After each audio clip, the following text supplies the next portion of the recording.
ఉన్నాయి తెలిసిన. అయితే అప్పుడు కానీ ఇప్పుడు వరకు నడుస్తుంది, ఇప్పుడు కూడా ఉంది. ప్రజలు ఉన్నారు రెండు అంతే. ఎన్నగా 2000 వెళ్ళినట్టు విక్రమార్కుండు ఇప్పుడు ఏడు కొడువేళ్ళతో లక్ష కొడుకులు కన్నట్టే రసకుడా రావణ బ్రహ్మయ్యేడు. అంబుదులని అవపోసన పెట్టిన బలమూర్తి కుంభ సంభవుడేడు. బతుకు లస్థిరం చేసినట్టు పుణ్యంబు సెడన పదం రసిక శుభమూర్తి ఉదయార్థి రామమూర్తి.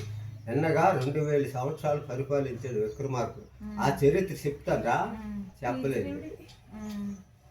ఎన్నగా 2000 వెళ్ళినట్టు విక్రమార్కుడు ఇప్పుడు ఏడు 2000 సంవత్సరాలు విక్రమార్కుడు కుటుంబం పరిపాలించింది.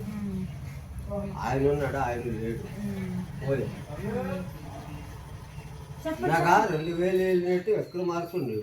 అంబుదులన్నీ అవపోసన పట్టిన బలమూర్తి కుంభ సంభవుడేడు.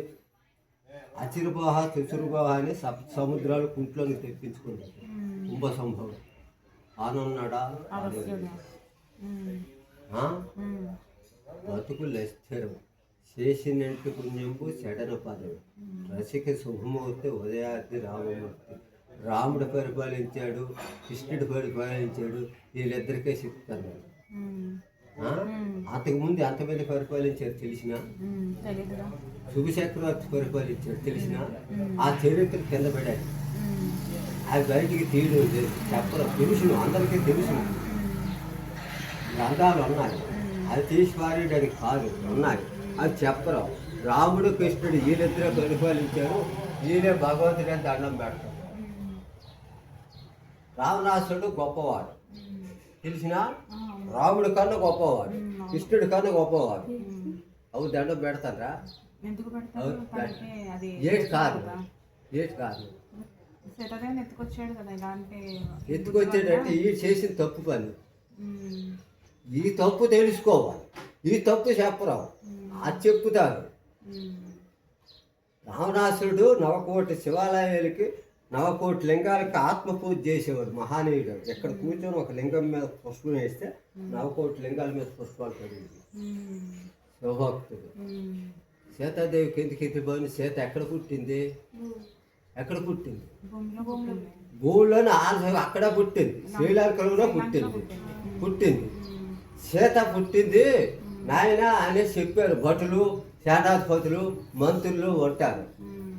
బాబు ఉన్నారు నాయుడు గారు అనుకో, ఆయన దగ్గర 90 మంది ఉంటారు నౌకరీ కూడా. వాళ్ళు ఉన్నారు. ఉంటే నాయన మన లంకలోనూ సీత పుట్టింది అన్నాడు. ఓ సీత కాదది, మన లంకగా సీత పుట్టింది అని అన్నాడు. ఇది తెలివైనగా అది తెలివైనగా. లంకకు సీత పుట్టింది, అది మన లంకకు పాడు చేసేది, దీన్ని విడిచిపెట్టియాలి రా అన్నాడు. విడిచిపెట్టాడు తెలిసిన. తీసుకొచ్చి ఎక్కడ ఆయన పిలిచి అక్కడ ఏం చేశారు? సీతకి, రాముడికి, రావణాసుడికి పెట్టారు. ఈ అడవిలో ఎవరు వంచుతారో ఈ అడవిలో వంచిన వాళ్ళకి పూలదండ వేయమన్నారు సీతకి. అప్పుడే మనోళ్ళు ఏం చేశారంటే, ఇప్పుడు ఒక వస్తువు తయారు చేస్తాడు ఆయన. వస్తువు తయారు చేస్తే అది ఎలగ పెట్టాలి, ఉంగరం గొలుసు ఎలగ వేయాలి, ఆయనకి తెలుసు. ఆయన చెప్పుతాడు మనకి.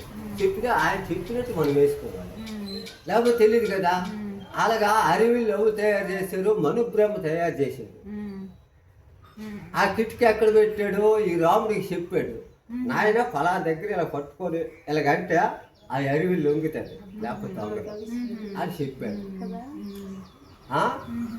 రావణాసుడికి చెప్పలేదు. ఈయన పొలంతో దెబ్బలాడుతాడు. పొలంతో దెబ్బలాడితే వంగలేదు. రాముడికి ఇవ్వమన్నా, రాముడికి ఇచ్చాడు. ఇలా పట్టుకున్నాడు. ఆ కిటికీ నుంచి ఈయన చెప్పాడు, ఇలా నొక్కాడు, వంగిపోయింది. చేతలు పోవద్దండి వేసి. మరి ఎత్తుకెళ్ళిపోడా? ఎత్తుకెళ్ళిపోడా? ఆ పాపం ఉంటే ఎత్తుకెళ్ళిపోయింది. తెలిసిన. ఈ కథలు చెప్పరా, అసలు కథలు చెప్పరా. ఎత్తుకెళ్ళిపోను. ఎత్తుకెళ్ళిపోయి ఎక్కడ వచ్చినాడు? చేతికి శ్రీలంకలో పెట్టాడు. ఎవరో తెలియదు సాట. రాముడికి భార్య లేదు. భార్య లేకపోతే ఇది అదే అర్ధశేతుడు. పోతసేంద్రుడు పాడు భార్య ఉండాలి. అప్పుడు భటులు సేనాధిపతులు వెనకడానికి బయలుదేరినారు. ఎనికితే ఎక్కడ లేదు, ఎక్కడ లేదు, అక్కడ తీసుకెళ్ళిపోయి పెట్టారు. అప్పుడు శ్రీహాంజని వారికి పంపించారు. వెనుక్కోండి ఈ చరిత్రలు చెప్పరు, అసలు చరిత్రలు ఉంచేస్తారు. ఇది ఈ చరిత్ర చెప్తారు. అన్ని మొదటి కానీ చెక్కలాగితే మొత్తం అంతా వస్తారు. ఇప్పుడు భూములలో బోరు వేసినారంటే క్రితం మెట్టి కానీ తీస్తే నీరు వస్తుంది. సగంలో తీస్తే ఎలా వస్తుంది? రాదు. అది కింద కానీ తీయాలి, కింద కానీ తీరు మొదటి కానీ చేస్తారు.